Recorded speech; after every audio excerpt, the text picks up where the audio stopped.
Hi అండి, ఎలా ఉన్నారు? బాగున్నారా? మేమైతే చాలా బాగున్నామండి. Welcome to my channel. ఇక్కడ ఏం చేస్తుందా అని చూస్తున్నారా? ఏం లేదండి, డెటాల్ తయారు చేస్తున్నాను. మిగిలిపోయిన సోపులన్నీ ఉంటాయి కదా, వాటితోటి చేస్తున్నాను. ఎలా చేస్తున్నానో చూడండి. ముందుగా సోప్ తీసుకొని చిన్న చిన్నగా కట్ చేసుకోవాలండి. లేకపోతే క్యారెట్ తురిమేది ఉంటుంది కదా, దాంతో తురుముకోండి. అలా అయినా చేయొచ్చు, ఇలా అయినా చేయొచ్చు. తర్వాత వేడి నీళ్ళు మంచిగా మరిగించి స్టవ్ ఆఫ్ చేసి గిన్నె పక్కన పెట్టేసుకోవాలండి. ఆ గిన్నెలోకి మనం ఇవి కట్ చేసుకుని ఉంటాం కదా, అవి వేసి కలపాలండి.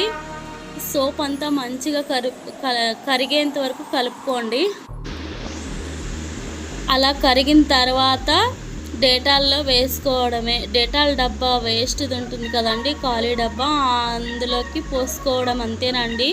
చాలా ఈజీగా చేసుకోవచ్చు. నచ్చినట్లయితే లైక్ ఇచ్చి సబ్స్క్రైబ్ చేయండి. థ్యాంక్ యూ సో మచ్ అండి. ప్లీజ్ అందరూ నా ఛానల్ని సబ్స్క్రైబ్ చేయండి. Bye friends, thank you.